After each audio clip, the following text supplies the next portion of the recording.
Sana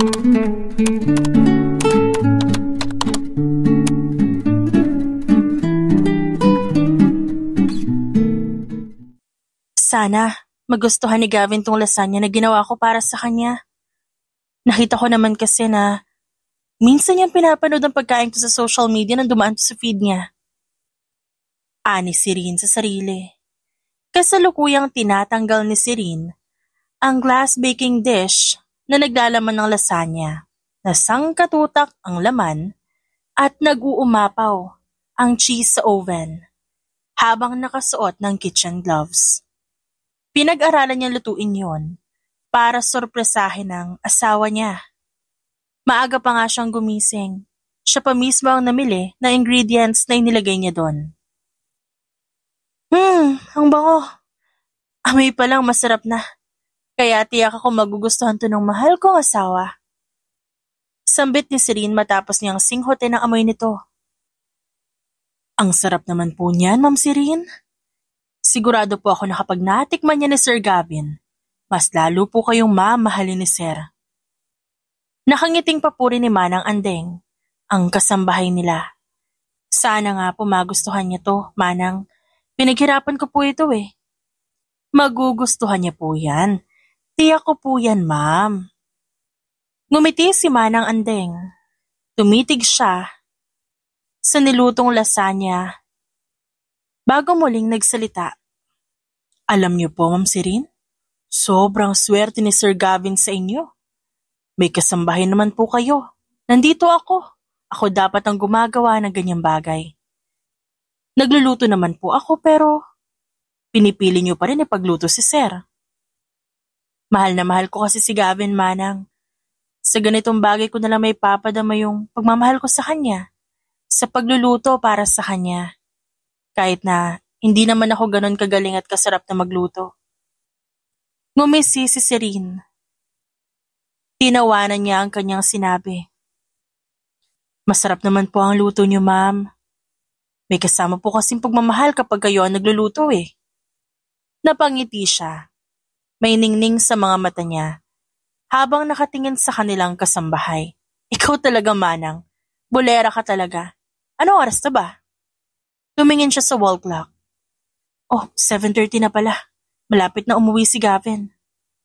Aniya. Hinubad niya na ang kitchen gloves na suot niya at pinatong ito sa tamang lagayan. Manang, tulungan mo ko.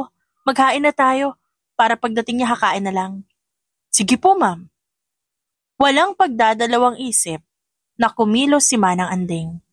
Inayos niya ang lamesa at sinalansan ng lahat ng pagkaing inihanda. Naglagay na rin siya ng mga kubyertos. Manang, sumabay na po kayo sa amin ha.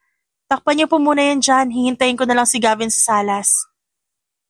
Tumango naman si Manang Andeng. Hindi na siya sumagot dahil naglakad na patungo sa sala si Sirin. Sa ulado ni Sirin ang kanyang asawa. Kalkulado niya ang pag-alis at pag-uwi nito. Kaya nang pumatak ang 7:45 p.m., nagsimula na siyang tawagan nito. Ilang beses, sinubukang tawagan ni Sirin ang asawa. Ngunit cannot be reached ang number nito. Nasaan na kaya si Gavin? Ba't wala pa siya? Hindi kaya may nangyaring masama sa kanya? Sunod-sunod na naging tanong sa isip niya. Tumayo na siya mula sa pagkakaupo sa couch. Lumabas na siya sa garahe upang doon hintayin si Gavin. 8:30 p.m. na. Isang oras na siyang naghihintay kaya lumabas muna si Manang Andeng upang silipin si Sirin. Naabutan niya ito na aligaga at palakad-lakad sa garahe. Ma'am, lumalamig na po ang pagkain, wala pa po ba si Sir? Umiling siya. Muli niyang tinawagan ng numero ng asawa pero cannot be reached pa rin ito.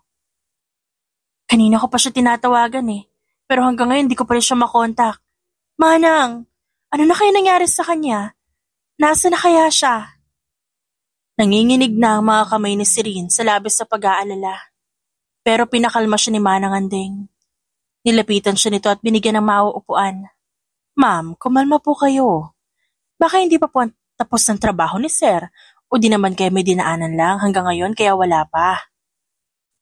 Alam mo, Manang Andeng, sa ilang taon namin pagsasama ni Gavin, ni minsan, hindi pa siya nahuli na uwi ng ganito. Kapag malilate yun, kahit ilang minuto nagme-message yun, pero ngayon, ni ha, ni ho, wala. Nilamukos na ni Serene ang kanyang muka matapos sabihin yon. Ayokong pagdudahan si Gavin. May tiwala ako sa kanya kaya sana pauwi na siya. Tara na po sa loob, ma'am. Doon na lang natin siya hintayin. Malamok na po kasi dito. Baka kayo ang mapano. Okay lang ako, Manang. Dito na lang muna ako. Hindi rin naman ako mapapalagay kung uupo lang ako sa loob na hindi ko alam kung ano nangyari sa asawa ko. Kung ayaw niyo pong pumasok, sige po, samahan ko na lang kayo dito sa labas. Kukuha na sana ng sarili niyang upuan si Manang Andeng, ngunit sinita siya ng kanyang amo. Pumasok ka na sa loob, Manang. Kaya ko na to kaya hindi mo na ako kailangan bantayan. Pero Ma'am Serene, please Manang, let me wait for my husband. Naintindihan mo naman po siguro ako dahil may asawa ka din, di ba? Malalim na nagbuntong hininga si Manang Andeng. Matagal na siyang naninilbihan sa mag-asawa. At saksi siya kung gaano kamahal ni Serene si Gavin. Isinuko pa nga nito ang sariling pangarap para sa asawa. Kaya hindi niya ito masisisi na gano'n na lamang ito kung mag-alala sa amo niyang lalaki. Tumikim si Manang Andeng. Nilingon niya si Serene bago magsalita. Sa loob na po muna ako, ma'am. Tawagin niyo na lang po ako kapag may kailangan kayo. Hindi na sumagot si Serene, kaya pumasok na si Manang Andeng sa loob ng bahay. Nagtungo siya sa kusina at inayos ang pinagamitan ni Serene. Makalipas ng 3 oras, Manang Andeng! Napatakbo si Manang Andeng sa may garahe nang marinig niyang sumigaw ang kanyang amo.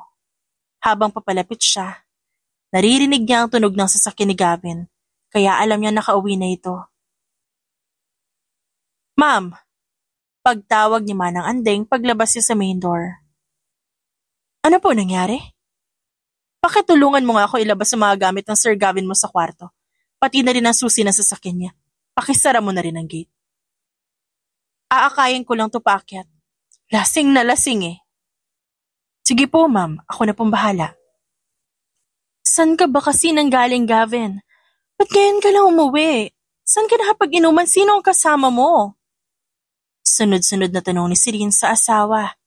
Nang maihiga niya ito sa kama. I tried calling you 1,000 times, but I couldn't reach you. Ano bang ginagawa mo sa sarili mo? Talaga bang gusto mo kong patayin sa pag-aalala? Bumangon si Gavin. Nakapikit siyang tumawa at idinampi ang hintuturo sa labi ng asawa. Shh, quiet. Love, let your husband sleep in peace. Come on, lay beside me. Pagkatapos sabihin niyo ni Gavin, ibinagsak niya ang kanyang sarili sa kama na parang walang nangyari.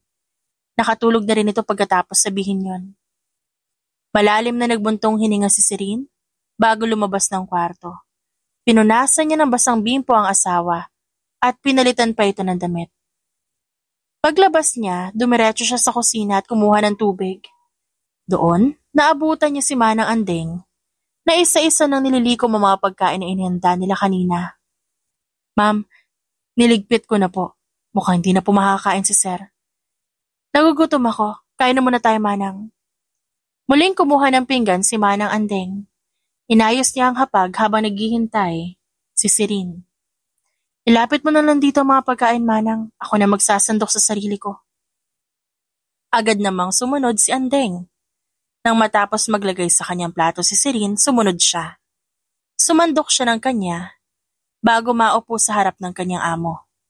Binalot ng katahimikan ng kusina. Tanging kalansing lang ng kutsara at tinidor na kumakaskas sa porselanang mga plato ang maririnig.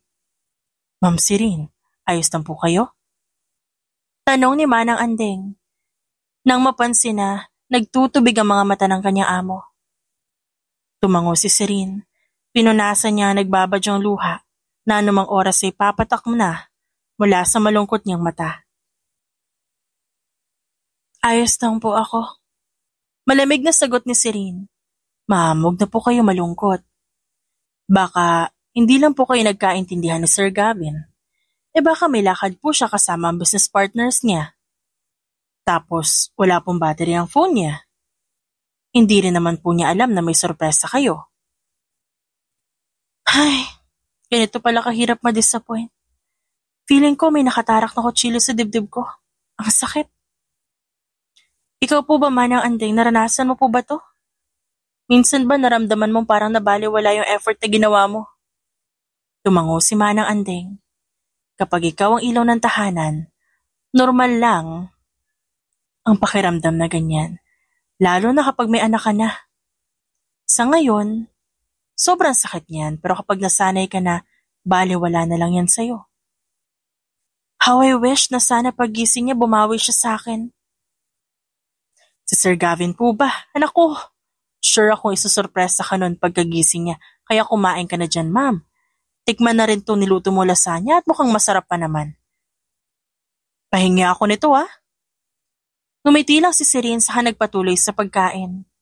Nang matapos siya, nagpaalam na siya kay Manang Andeng. Kinabukasan, gaya ng nakasanayan, maagang bumangon si Sirin. Inayos niya ang lahat ng gagamitin sa trabaho ng kanyang asawa. At lumabas na siya ng kwarto para diligan ng mga halaman sa garden. Makalipas ng 2 oras, muling bumalik sa kwarto si Sirin. Pagpasok niya, wala na doon ang kanyang asawa, wala na rin ang mga gamit nito. Chinek niya ang phone, wala man lang itong kahit anong mensahe. Talagang hindi pa siya nagpaalam matapos ang ginawa niya kagabi. Talagang inuubos ng lalaking yun ang pasensya ko. Umuusok ang ilong ni Sirin sa galit. Napakuyom siya ng kamay, saka malalim na nagbuntong hininga. Maghapong hindi lumabas ng silid si Sirin. Pinili niyang magkulong sa kwarto dahil sa sama ng kanyang loob sa asawa. Kinagabihan, "Hi love," pagbati ni Gavin. Nang pumasok siya sa kwarto, hinubad niya ang shoulder bag niya. Nilagay ito sa walk-in closet nilang mag-asawa. "How's your day?" Hindi sumagot si Sirin. Nanatili ang focus niya sa pinapanood sa kanyang cellphone. "Are you alright, Sirin? Hindi mo ba ako naririnig?" Hindi pa rin sumagot ang babae. Kaya naupo na si Gavin sa kama tumabi sa kanya. Hinawakan siya dito sa balikat at pilit na hinarap sa kanya. "Ano bang problema mo? Kanina pa ako salita na salita dito, hindi ka naman sumasagot." Tinignan ni Sirin ng masama ang asawa. Tsaka niya iritableng inikot ang mga mata dito. "Bakit mo ako ginaganyan?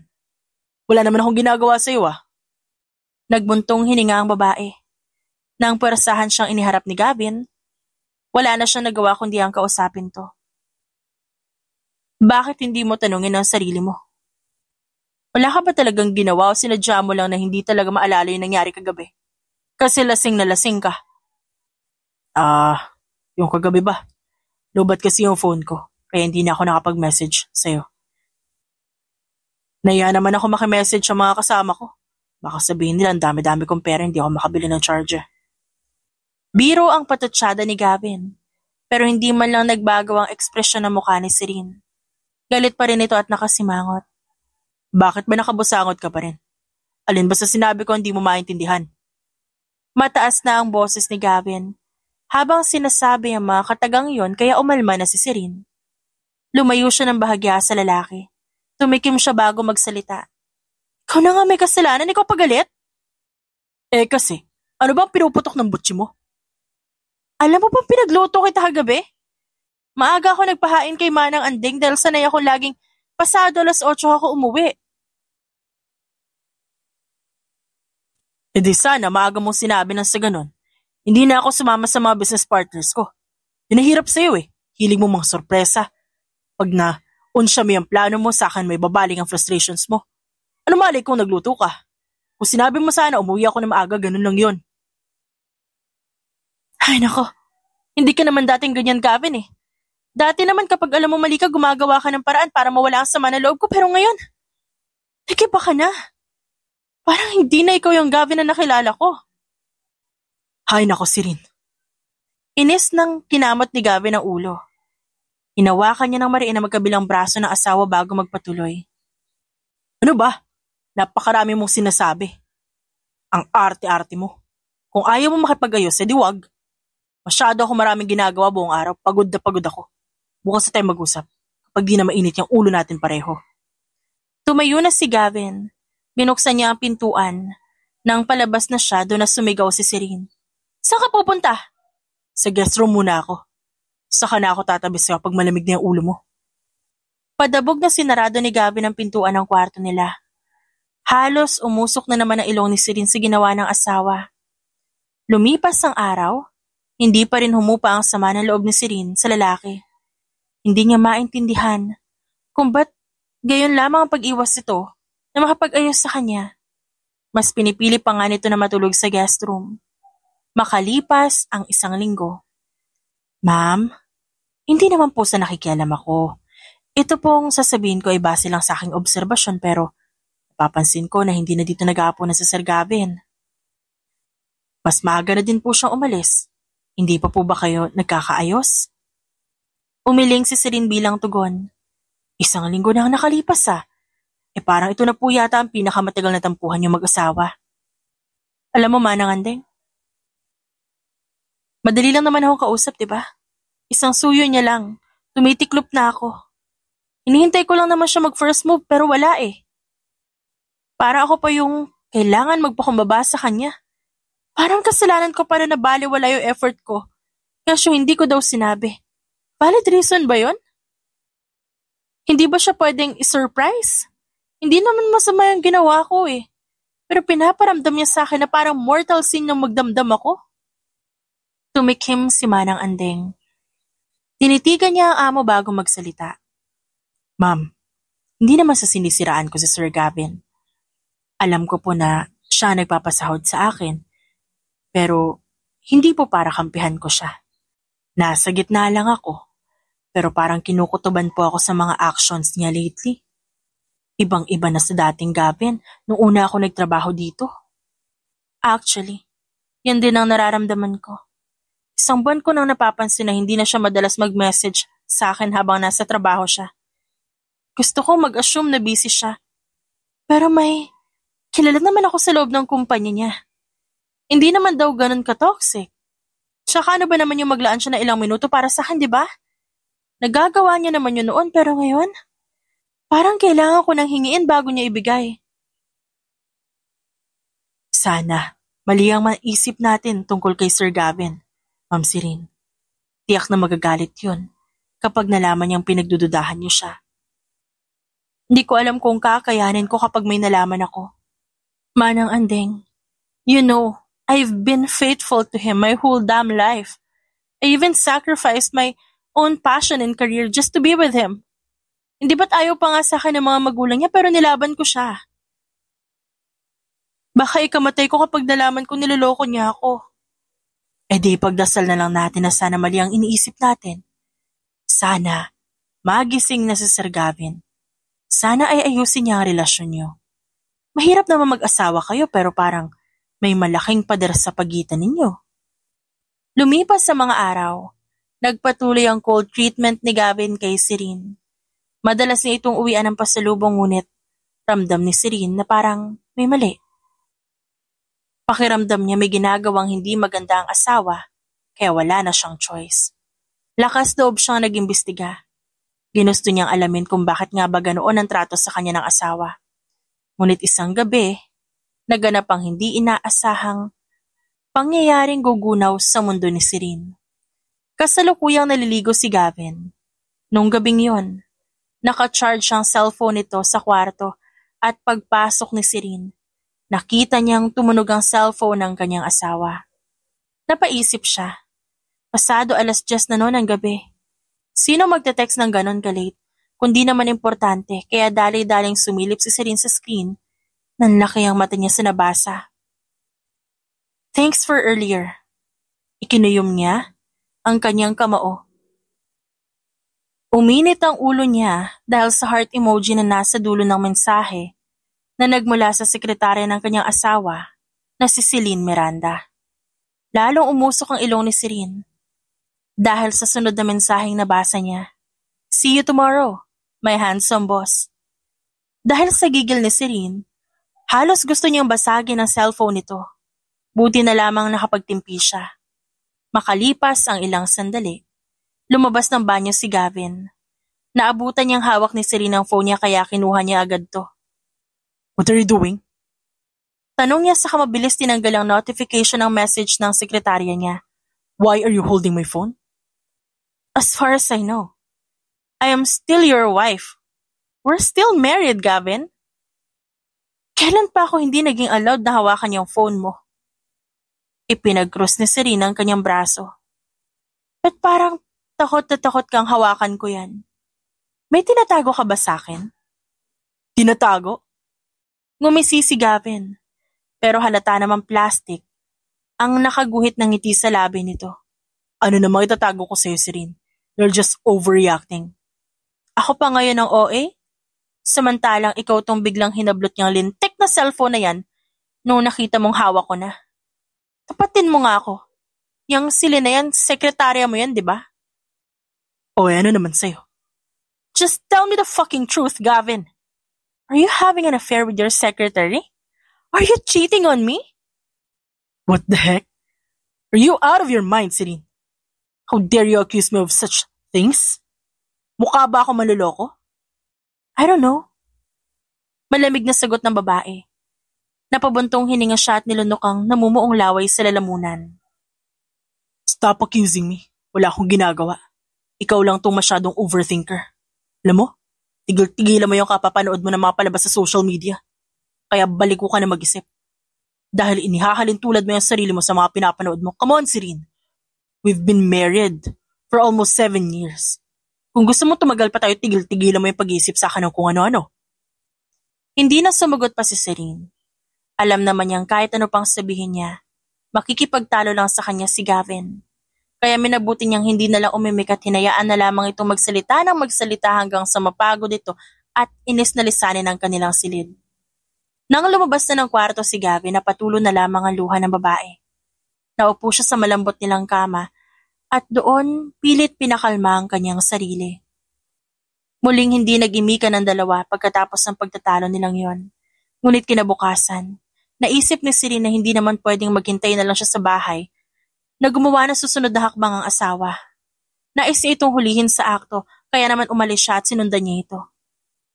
Habang sinusundan niya ang kotseng minamaneho ng asawa, nagtaka siya kung bakit ibang way ang binabaybay nito. I knew it. Sinasabi ko na nga ba't may ginagawa siya behind my back. Humanda siya sa akin kapag nalaman ko ang totoo. Nagpatuloy siya sa pagmamaneho. Patuloy niyang sinundan ng asawa hanggang sa dalhin siya nito sa isang skyscraper. Anong gagawin mo dyan, Gavin? Diyan mo ba dadalhin ang kabit mo? Matalas ang tingin ni Serene sa asawa. Huminto ito at nagpark sa magarang building na pagkataas-taas. Nang bumaba ng sasakyan si Gavin, nagpa siya si Serene na tawagan ito. Umaasa siyang magsasabi ito ng totoo. Hello? Panimula ni Serene ang sagutin ng asawa ang tawag. Where are you? Bakit ka nagtatanong? Have you already forgotten what happened last night? Malalim na nagbuntong hininga si Serene. Napahawak siya sa manibela. Halos gustuhin niyang banggain ang sekretary na asawa na kabababa lang sa taxi na huminto sa harapan niya. Are you still there, Serene? What do you wanna say? Sabihin mo na, marami pa akong gagawin. I'm just asking kung nasan ka. Let's have a lunch, since today is our monthsary. Hindi agad nagsalita si Gavin, pero narinig ni Serene na tinawanan nito ang sinabi niya. Ilang taon ka na ba? 18? Serene, hindi na tayo bata para sa ganyan. Tsaka kailan ba tayo nag-celebrate ng ganyan? Hindi ba't anniversary lang ang sinaselebrate natin? Wala namang masama kung gagawin natin yun.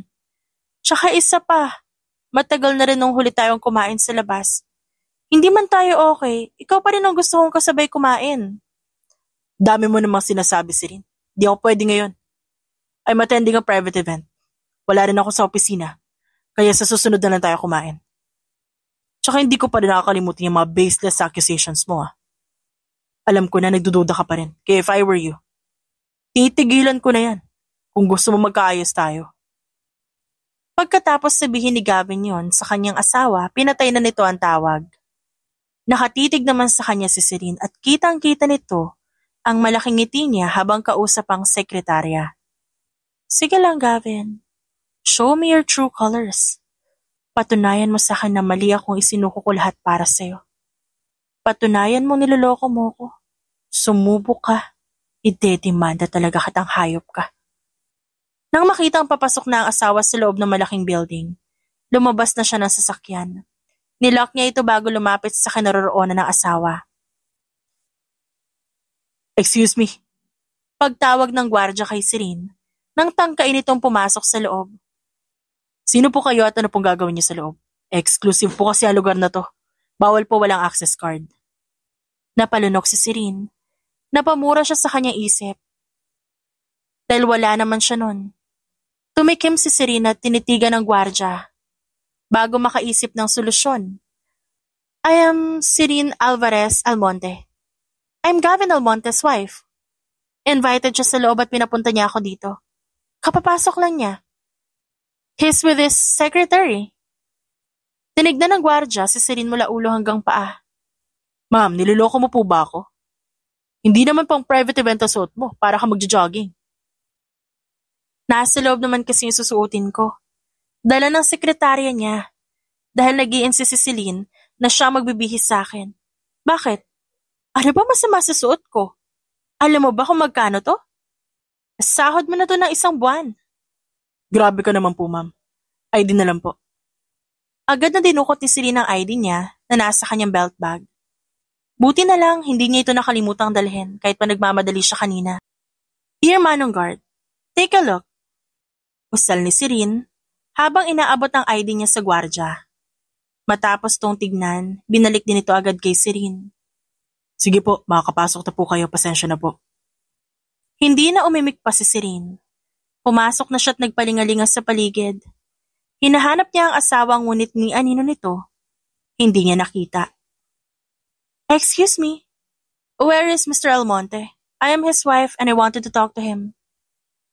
Agad na chinek ng babae sa information desk ang computer na nasa harap niya. At tinignan doon kung nakalog na ba si Gavin. Mrs. Almonte, nasa VIP lounge na po ang inyong asawa. Kasama po yung sekretarya niya. Gusto niyo po ba ipatawag ko siya? Umiling si Serene bago magsalita. Ako na. Hinihintay niya naman ako eh. Ituro mo na lang sa akin kung saan yung VIP lounge para mapuntahan ko na siya. That way po, ma'am. Sambit ng babae sabay turo sa bandang kanan na dire-diretso sa waiting area. Sakay lang po kayo sa elevator then 7th floor po. Okay, thanks. Tumango si Serene bago dumiretso sa elevator. Naging mapagmasid siya. Iniiwasan niya makita siya ng asawa. Paniguradong away na naman ang kahihinat na nun. Di pa rin ako makapaniwala na ginagawa ko to. Ni minsan hindi sumagi sa isip ko. Nasusundan ko si Gavin para lamang malaman ko kung niloloko niya ako. Am I desperate because of this? Hindi maiwasan ni Serene na tanungin ang kanyang sarili habang hinihintay na huminto ang elevator sa designated floor na paroroonan niya. Nang bumukas ang elevator, malalim siyang bumuntong hininga. Kasabay ng pagakbang niya, ang masidhing pagnanais na makita ang asawa. Humihiling na sana'y hindi totoo ang hinala niya. Nagsimula nang maghanap-hanap si Serene. Binabasa niya ang mga nakasulat sa pintuan. Nang makita niya ang VIP lounge, lumunok siya bago sumilip sa pinto. Gawa sa salamin ng pintuan ito. Halos sakop na ng buong floor at transparent din. Kaya naman makikita mula sa labas kung may tao na sa loob.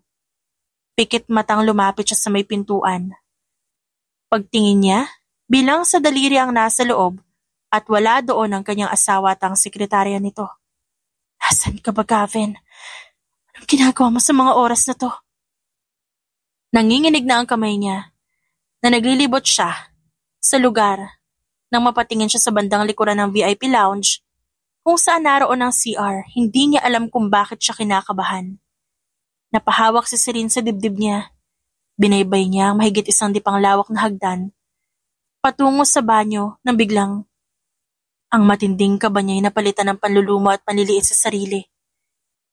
Her husband was kissing his secretary while pushing her on the glass wall of the VIP lounge, and Celine's hand was pulling her husband's hair using her right hand and her left on Gavin's back. Kiniyom ni Serene ang kamay. Napasandal siya sa salamin at tuluyan ng bumagsak ang masaganang luha na naipon niya. Paano mo nagawa sa akin to, Gavin? Binigay ko sa'yo lahat. Sinuko ko sarili ko. At ang pangarap ko tapos ituloy ay gaganti mo. Pinilit ni Serene na humakbang pabalik sa elevator. Kahit mabigat ang paa at tila hindi niya may angat, pinilit niya ang sarili na umalis sa lugar na yon. Nang makauwi siya, isa-isa niyang tinanggal ang mga gamit niya sa kanilang walk-in closet ni Gavin. Kumuha siya ng maleta at isinilid to doon. Padabog ang kilos niya sa kanilang kwarto, kaya hindi maiwasang kumalabog ang mga nalalaglag na gamit sa loob. Nang marinig ito ng kanilang kasambahay, agad itong kinatok si Serene. Ma'am Serene, ano po nangyayari dyan? Kanina ko pa po naririnig na may kumakalabog dyan sa loob. Makailang beses na kumatok si Manang Andeng, ngunit hindi siya pinagbuksan ng pintuan, kaya nagpa siya na siyang pwersahing pasukin na loob ng kwarto. Makalipas ang ilang sandali, pagbukas ni Manang Andeng ng pinto, naabutan niya nakaupo sa sahig ang amo. Humahagulhol habang nakatakay pa magkabilang palad sa muka. Ma'am Serene, anong nangyayari sa inyo? Tanong ni Manang Andeng. Matapos niyang lapitan ng amo at lumuhod sa harap nito. Nagpalingalinga siya, nakita niya ang kalat-kalat na gamit sa buong silid. Ano nangyari dito sa kwarto niyo ni Sir? Parang dinaanan na matinding bagyo. Hindi sumasagot si Serene, kaya naman hinimas ni Manang Andeng ang likod nito at balikat upang pakalmahin, nang bigla siya nitong niyakap ng mahigpit. Bagay na ni minsan, hindi pa ginawa ni Serene kay Manang Andeng. Ramdam ng kasambahay na may mali, kaya hindi niya tinigilan si Serene hanggang magsabi ito ng totoo. Si Gavin, Manang, niloloko ako ng lalaking iyon. Ha? Paano mo nasabi? May batayan ka ba? Kagabi, nakita ko nag-message sa kanya yung sekretary niya. Sabi sa message, magkikita sila bukas, kaya napagpasyahan kong sundan siya. Dumiretso siya sa isang magarang building. Tinawagan ko siya pero sabi niya, may private event daw siyang pupuntahan. Sinundan ko siya. Muntik pa nga ako hindi makapasok pero swerte kasi pumapanig sa akin ang tadhana. Sabi nung attendant, nasa VIP lounge daw si Gavin kaya pinuntahan ko. Pagsilip ko wala. Kaya pala dinala ako ng pa ako sa CR kasi nandun pala siya nakikipaghalikan sa sekretary niyang si Celine na yon. Grabe naman po si Sir Gavin. Hindi ko po akalain na magagawa niya yon. Akala ko matino siya. Manloloko din pala. Ano bang mali sa akin, Manang? May kulang ba sa akin? Ba't niya ako niloko? Ano bang kaya ibigay ng Silinay na hindi ko kayang ibigay? Malalim na nagbuntong hininga si Serene. Pinunasan niya ang luha sa kanyang pisngi bago muling nagpatuloy. Kaya pala, hindi siya nakikipag-ayos sa akin kasi pabor sa kanya na hindi kami okay para makapambabae siya. Ang walang niyang yun. Pinigay ko na nga ang lahat na gawa pa akong lukohin. Wala naman pong mali sa inyo. At mas lalo hindi po kayo nagkulang. Si Sir Gavin po ang hindi marunong makontento. Kanina, iniisip ko, paano kapag nakumpirma ko ngang niloloko ako ni Gavin? Sabi ko sa sarili ko na hindi ko siya iiyakan kasi wala naman akong ginagawa. Pero niloko niya ako. Walang dahilan para umiyak ako pero kapag nandun ka na pala sa sitwasyon, hindi mo talaga inaasahan ang mga mangyayari.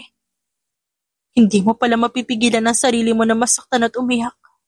Lalo na kapag mahal na mahal mo yung tao. Tinignan ng diretsyo ni Manang Andeng si Serene. Paano ko po ba kayo i-comfort, ma'am? Imbes na makatulong ako, baka sabayan ko pa kayo sa pag-iyak. What he did made me question my worth. Am I not enough? Ganun ba ako kadali na palitan? Manang Andeng, 1 buwan na lang 7 years na kami. Ano bang espesyal sa Silina yun at madali lang para kay Gavin na ibasura yung relasyon namin? Hindi ko alam. Hindi kita masagot kasi sino ba naman ako para magsalita? Paano ako magsisimula ulit? Back to zero na naman. Ano pong balak niyo, ma'am? Bakit po nasa labas ang gamit niyo? Aalis po ba kayo? Wala na rin namang sense kung magsistay pa ako dito. Pagkatapos ko makita yung ginawa niya, abot langit ang galit ko sa kanya ngayon. Alam mo, Manang, kinasusuklaman ko siya at hindi ko siya mapapatawad. Sinira niya ang lahat sa akin. Para niya na akong pinatay sa ginawa niya. Kung ang desisyon niyo po ay umalis, wala po ako magagawa pero Ma'am Sirin. Sigurado po ba kayo ayaw niyo munang kausapin si Sir Gavin? Kasal po kayo. Wala na akong pakialam kahit kasal pa kami, Manang. Siya ba inisip niyo yun bago siya mambabae? Bago siya pumatol sa sekretarya niya? Manang, tulungan mo ako ilabas ang mga gamit ko. Pero siguraduhin mong hindi malalaman to ni Gavin. May sorpresa akong natitiyak kung ikakagulat niya. Humawak sa dibdib si Manang Andeng at bigla siyang kinabahan sa sinabi ng amo. Kinagabihan, pasado 7:00 na umuwi si Gavin. Kasagsagan pa nun ng malakas na ulan, pero hindi nun matitinag ang nakahanda na pasabog ni Sirin. Pagpasok ni Gavin sa kwarto nila mag-asawa, nagtaka siya kung bakit may nakasinding kandila sa ibabaw ng vanity table ni Sirin. Naroon din ang laptop niyang ginagamit niya kapag nagtatrabaho sa bahay. Puno ng hiwa-hiwalay na petals ng white rose ang kwarto nila. Pagbukas niya ng ilaw, naabutan niya ang asawa na suot ang dress na dati gustong-gusto ni Gavin na sinusuot ni Sirin. Ano meron? Bakit may paganito? Nagtatakang tanong ni Gavin. As I have mentioned earlier, months na rin natin ngayon. Busy ka kanina. So naisip ko na surprise ka pag uwi mo. Binaba ni Gavin ang shoulder bag na suot niya. Magkasalubong ang magkabilang kilay niya habang dahan-dahang umuupo sa kama. Ano ginagawa ng laptop ko dyan? Gusto mo bang mag-movie marathon tayo? Sorry pero pagod ako. Sa susunod na lang yan. Just trust me. Saglit lang to. Bumuelo si Sirin. Nagbuntong hininga siya at sinubukang kontrolin ang panginginig ng kanyang kamay. Lumapit siya sa kanyang vanity table, inihanda ang dapat ihanda, at sinet ang video na inayos niya na ilang oras. 1, 2, 3. At yun na. Nanlaki ang mga mata ni Gavin. Matapos makita ang sarili sa screen ng laptop niya, inahalikan ng kanyang sekretarya. Agad na patayo si Gavin. Pinatay niya ang video at hinawakan na magkabilang braso ni Sirin. Where did you get that? Hindi totoo yun. Huwag kang maniwala doon kasi edited lang yun. Isang malakas na sampal ang siyang naging tugon niya sa asawa. Sirin, hear me out. Let me explain. Hayaan mo ako magpaliwanag. Edited ang video na yan. Ngumisi si Sirin habang nangingilid na ang luha sa mga mata niya. Saan ka kumukuha ng lakas ng loob at kapal na mukha para pagtakpan ng sarili mo? Di ko alam ang sinasabi mo. Muling nakatanggap ng sampal si Gavin. At mas masakit yun kumpara kanina, kaya napahawak na siya sa kanyang pisngi. Ako nag-video niyan. Ako mismo. Gavin, wala ka ng ibang pwedeng gawing palusot. Hindi edited yan. Nagpunta ka doon? Sinundan mo ko? Paano mo nagawa sa akin yun, Gavin? I chose you over my dreams. Sinuko ko ang lahat para sa'yo. Ultimo pangarap ko, na abot kamay ko na sana. Binitiwan ko. Nagpakaasawa ako sa'yo. Binigay ko lahat kahit walang natira sa akin. Tapos nalukohin mo pa ako? Anong meron ng babaeng yun na wala ako, ha? Bakit nagawa mo kong lukohin para sa kanya? Ba't nagawa mong baliin lahat ng pangako mo para saan? Sa panandaliang kaligayahan? Bakas ang gigil sa mukha niya. Gustong-gusto niyang saktan si Gavin, pero pinili niyang isang tabi ito. Kinuyom niya ang kamay bago magpatuloy. Kung ayaw mo na, you're free to leave. Hindi yung iiputan mo ako sa ulo. Inilaban kita. Kahit ayaw sa akin ng mga magulang mo at ayaw sa'yo ng magulang ko. Halos ilaban kita ng patayan tapos ito ay gaganti mo? Sorry. Hindi ko matatanggap yung sorry mo, Gavin.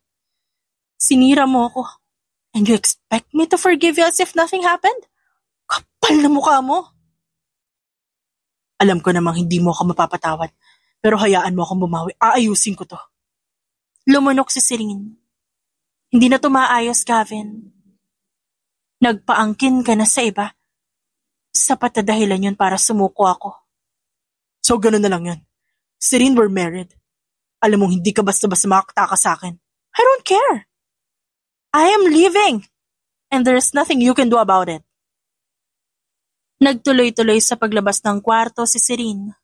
Pinipigilan siya ni Gavin pero pinagtatabuyan siya nito at pilit tinutulak palayo. Serene, stop! Ang lakas ng ulan! Sigaw ni Gavin sa asawang nanakbo palabas, pero nagbingi-bingihan ito. Sumugod dito sa ulan na ang tanging bitbit lang ay ang kanyang sarili. How am I going to fix this? Nilamukos ni Gavin ang muka. Nag-iisip kung paano niya aayusin ang pagsasama nilang mag-asawa. Matapos ang gabing yun, hindi na muling nagpakita pa si Serene kay Gavin. Pasikreto niyang kinuha ang gamit niya na mariin niyang binilin kay Manang Andeng. Para siyang bulan na bigla na lang naglaho, kaya ni anino niya hindi nahanap ni Gavin. Makalipas ang 6 na buwan, isang pangalan ang muling umalingaw-ngaw sa mundo ng fashion. Isang reyna na muling bumangon sa pagkakawasak at muli itong nagbabalik. Ladies and gentlemen, please welcome the woman behind tonight's most awaited fashion launch, the CEO and Creative Director of Aurelia, Miss Serene Alvarez. Umalingaw-ngaw ang sigawan at palakpakan sa loob ng Grand Ballroom ng The Peninsula Hotel. Nang magsalita ang host na nasa stage, kasalukuyan kasi silang nagdaraos ng launching ng bagong tatag na fashion line na kamakailan lang pumutok sa social media. Kasabay ng mainit na pagtanggap ng audience, ang palakpakan habang lumalabas ng isang babae sa stage. She walked like a fire and gold, her crimson gown hugging every inch of her newfound strength. Ibang-iba na si Serene. Nakabangon na siya mula sa matinding pagkakalugmok sa hamon ng buhay, sa piling ng dating asawa. Nang makarating siya ng stage, iniabot sa kanya ng host ang microphone. Thank you for being here tonight. I can't believe that I will stand here in front of all of you. But let me tell you something. Aurelia is not just a brand. It's a promise to every woman who's ever been broken, betrayed, and underestimated, that you can rise again. Let me tell you a brief story on how I came this far. Bata pa lang ako. Pangarap ko na talaga maging isang fashion designer. Naalala ko pa noon, nauubos yung likod ng notebook ko dahil sa mga design na ginagawa ko. Ilang taon ang ginugol ko para mahasa ang talento ko, hanggang magkaroon ako ng chance to improve myself and my skills. I was about to build my empire, but unfortunately, I stopped because I chose to be a wife to someone who I thought will love me unconditionally. A man who I thought will stay faithful until the end. But he just made me realize that true love only happens in fairy tales. Huminga ng malalim si Serene. Pinilit niyang hindi maging emosyonal dahil ayaw niyang magpakita ng kahinaan sa mga manonood. The truth is, it is hard to leave a situation. Lahat ng pinagdaanan ko, mahirap. Pero heto ako, nakatayo sa harapan ninyong lahat. Itinataas ang sarili, kaya sa mga babaeng katulad ko na nagmahal, nasaktan at nabigo. Always remember that rainbows can be seen after the rain. Have a blessed evening and enjoy the rest of the night. Matapos ang makabagbag damdaming talumpati ni Serene, inulan siya ng masigabong palakpakan ng madla.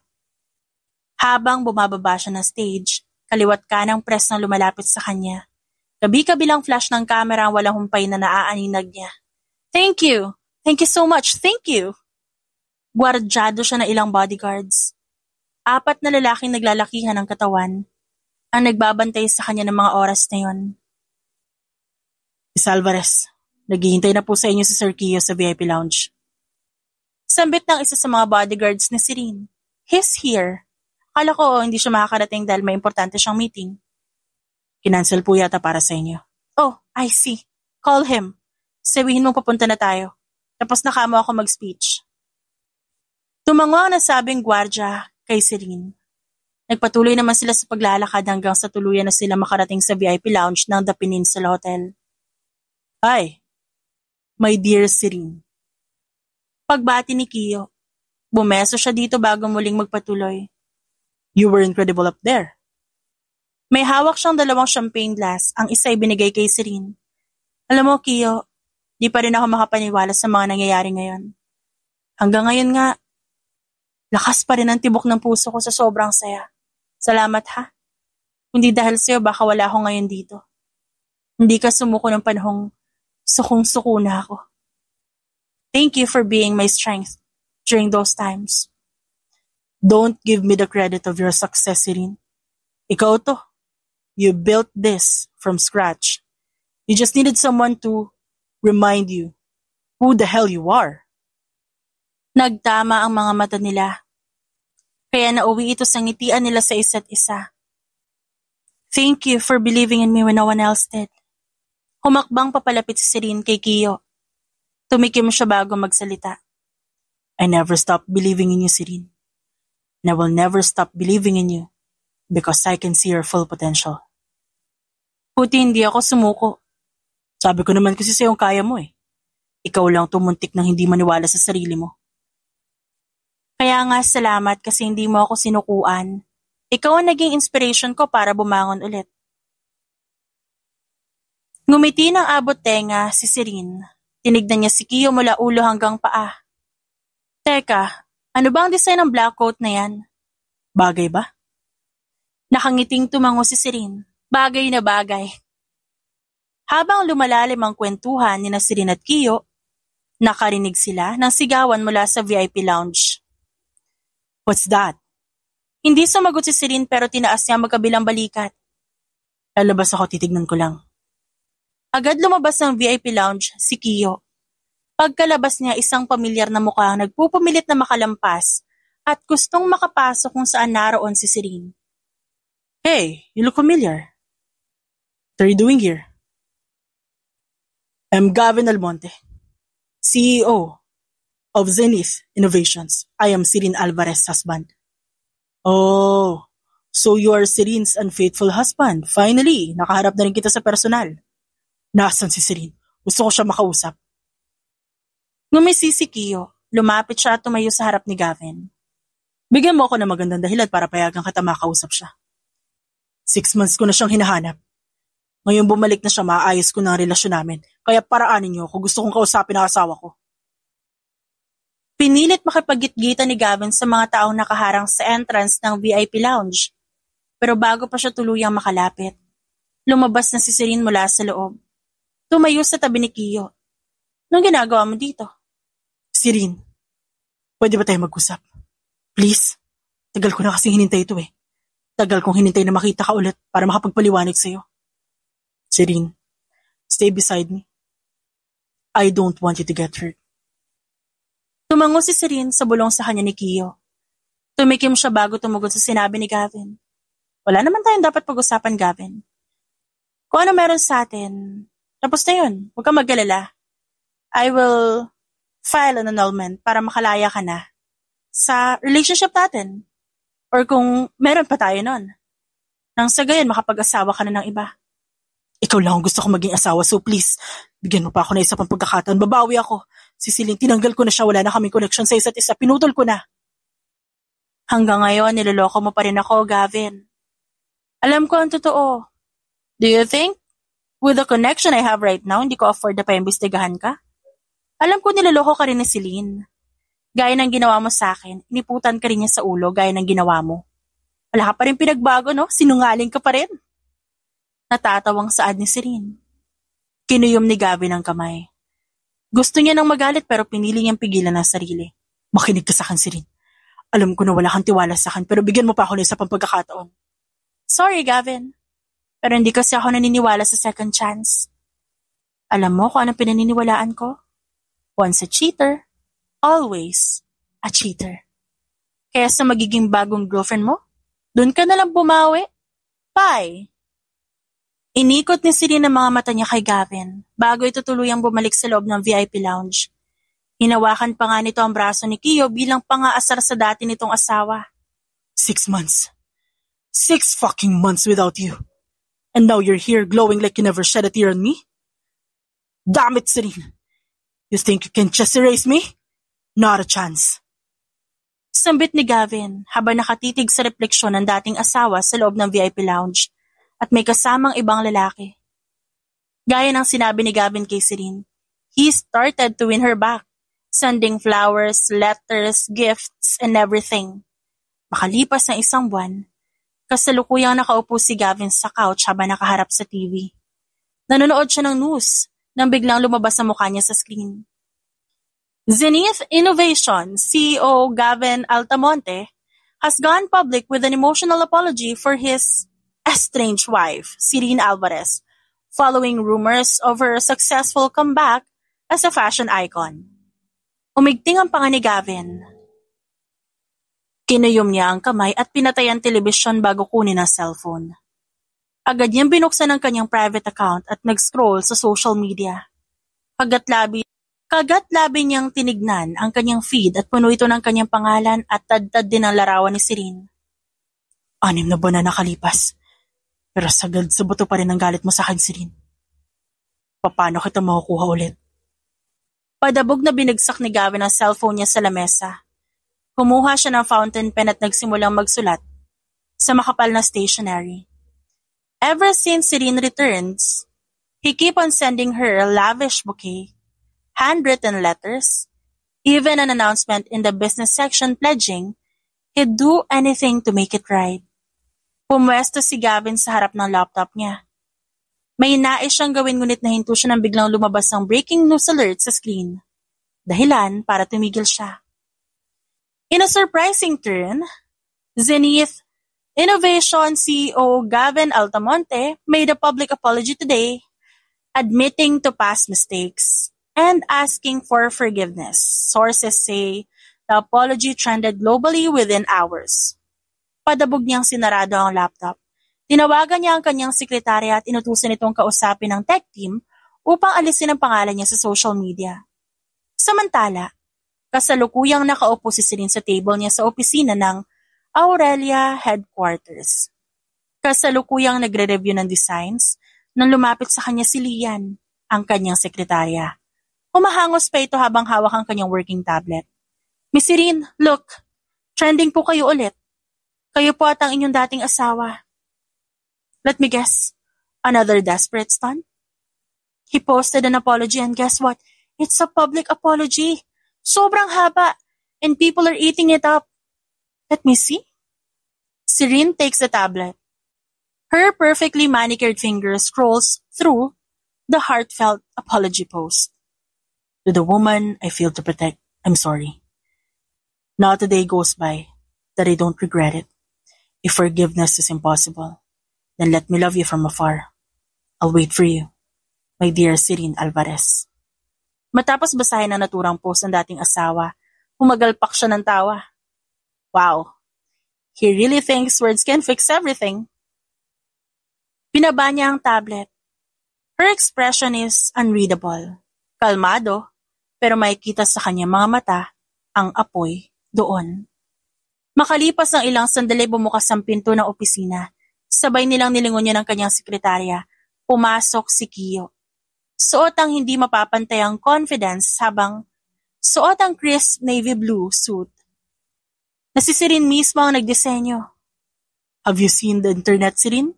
Big headline today. Your ex just turned into a hopeless romantic. The internet's eating it up. Nakangiting sambit ng lalaki at napapailing-iling pa. Mag-post lang siya hanggang gusto niya, wala akong pakialam. Paano kung di siya tumigil? Alam mo namang gagawin niya lahat. And he doesn't take no for an answer. Then he'll learn that Serene Alvarez doesn't make the same mistake twice. Tumitig si Kiyo sa mga mata ni Serene. Para bang sinusubukan niyang basahin ang iniisip nito. That's the woman I've always believed in. Ramdam ni Leah na fell out of place siya sa dalawa. Kaya tumikim mo siya bago mag-bring up ng panibagong topic. Miss Serene, about the gala tonight. Everything's set. Media coverage will be massive. Perfect. Tonight, Aurelia will own the spotlight. Muling binaling ni Serene ang tingin kay Kiyo. Nagsuot siya ng mapaglarong ngiti na abot tenga. Ready to show Manila what the real power moves look like? You know that I'm always ready, Serene. For you. Hindi na sumagot si Serene.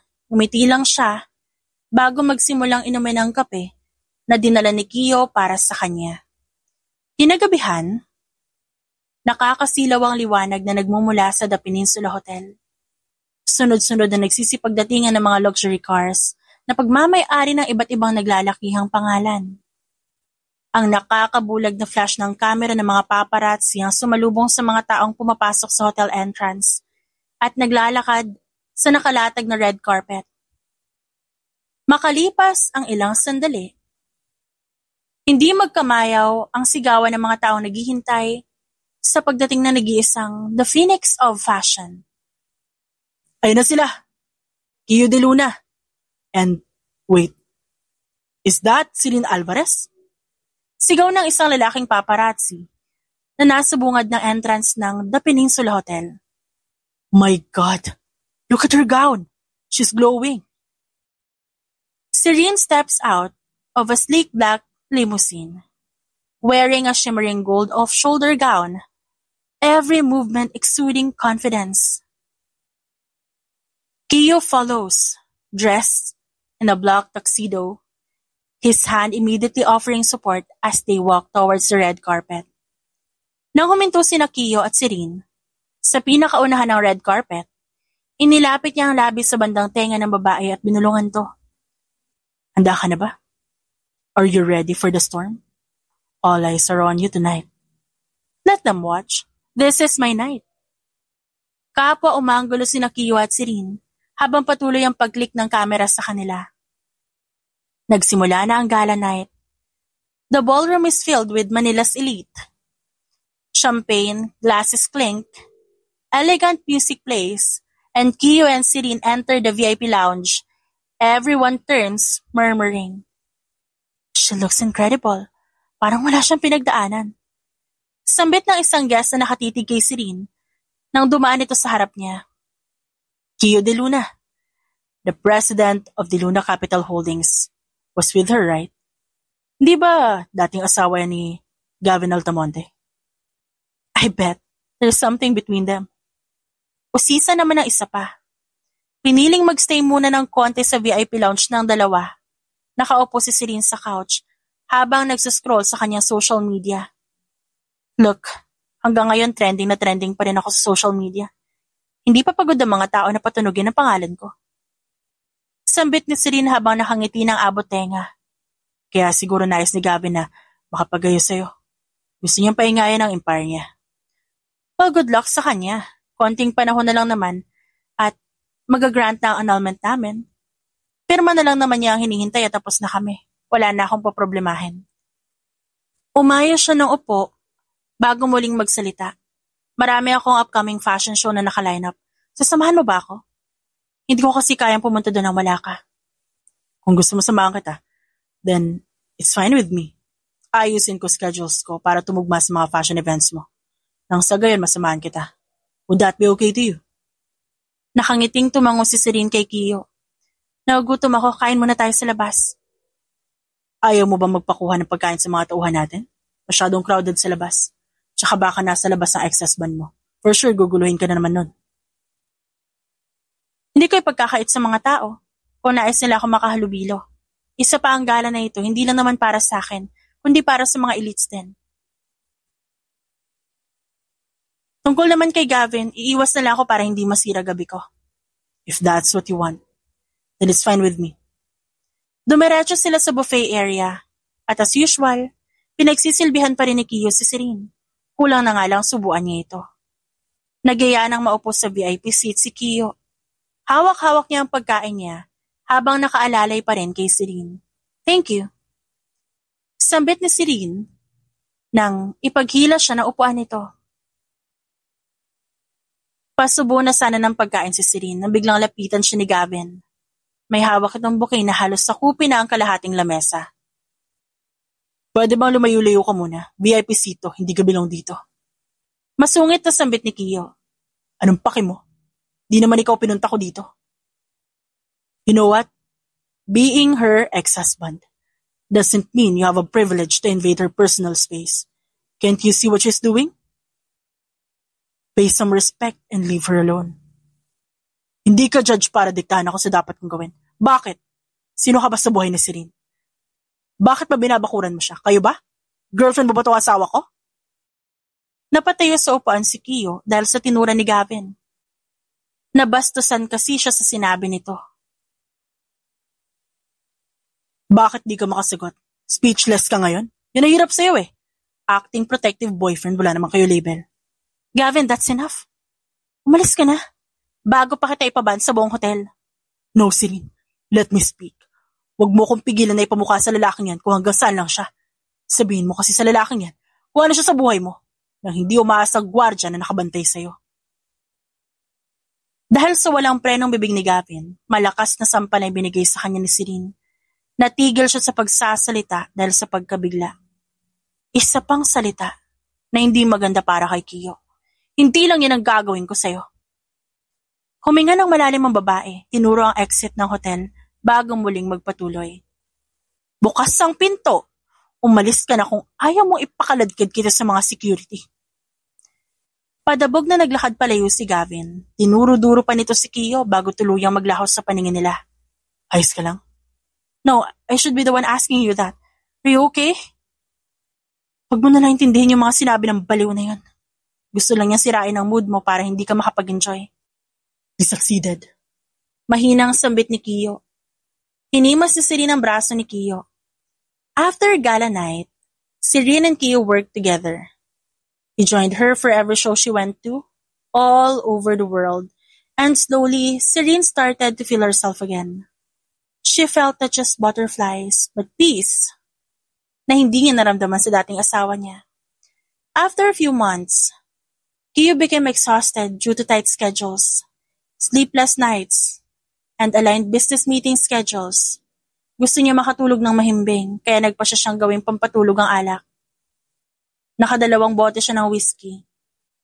Pinili niyang i-turn off ang kanyang phone pansamantala upang takasan na nakakapagod na mundo nang biglang dumating si Serene.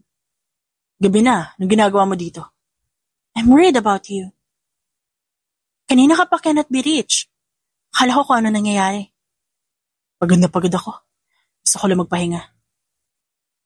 May problema ba, Kiyo? Pag-usapan natin yan. Hindi sumagot si Kiyo. Numitig siya sa mga mata ni Serene.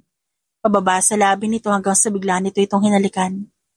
Nanlaki ang mga mata ni Serene dahil sa ginawa ni Kiyo. I love you, Serene. Bata pa lang tayo, mahal na kita. Tinago ko to nang matagal kasi ayoko masira kung ano man meron tayo. Pero hindi ko na talaga kayang pigilan ang nararamdaman ko. Sorry kasi hinalikan kita. Sorry kasi hindi na ako nakapagpigil. Hindi nagsalita si Serene. Nakatingin lamang siya kay Kiyo hanggang sa halikan niya ito pabalik na labis na ikinagulat ng lalaki. After that kiss, something happened between them. They shared the bed that night at kinabukasan, they become official and their relationship become open to everyone. Serene and Kiyo's relationship became Gavin's greatest downfall. Tuluyan na naglaho ang pag-asa niya magkakaayos pa sila ng dating asawa. Dahil kasunod ng announcement nila patungkol sa relasyon, nakatanggap na ng annulment papers si Gavin.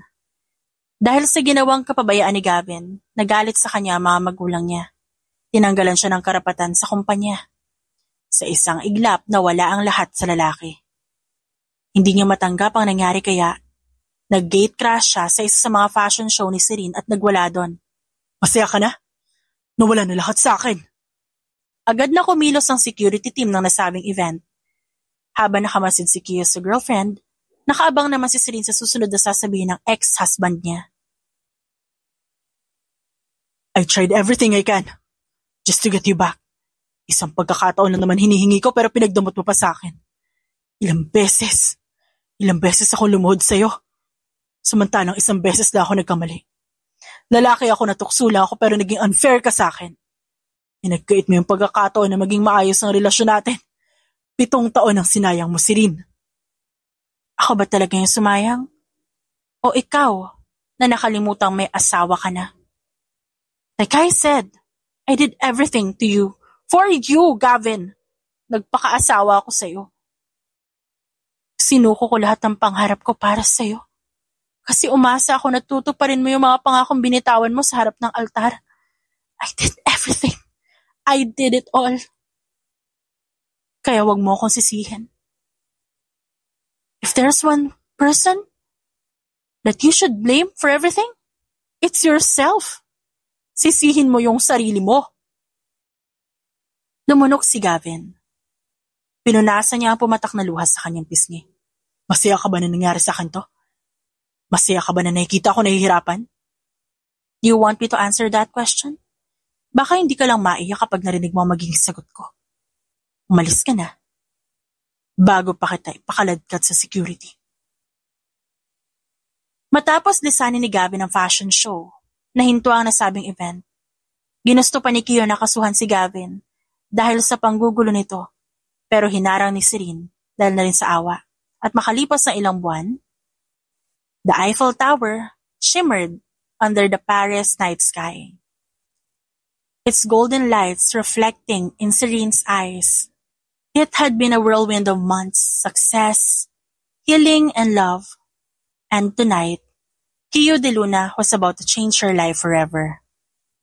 Huminto sa paglalakad si Kio at naguguluhan siyang nililingon ni Serene hanggang sa walang ano-ano'y bigla siyang lumuhod sa harap nito sabay kuha ng velvet box na nasa bulsa ng kanyang pants.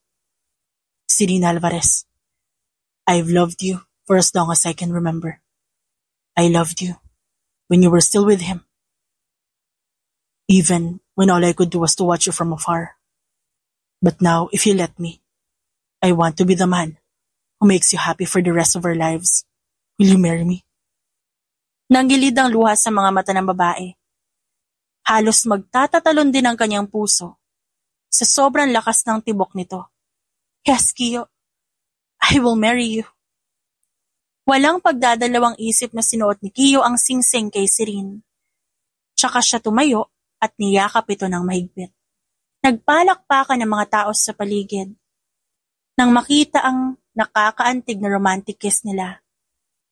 After 6 months, while Paris celebrated love somewhere across the world, Gavin Altamonte watched the live stream of the proposal. Alone, defeated. The woman he thought he owned now belonged to someone else, someone better. A few months passed by. In the rolling vineyards of Tuscany, Serene walked down the aisle, not as Mrs. Altamonte but as the woman she always wanted to be. Strong, free, and in love. Serene wears an Aurelia-designed wedding gown, simple yet breathtaking.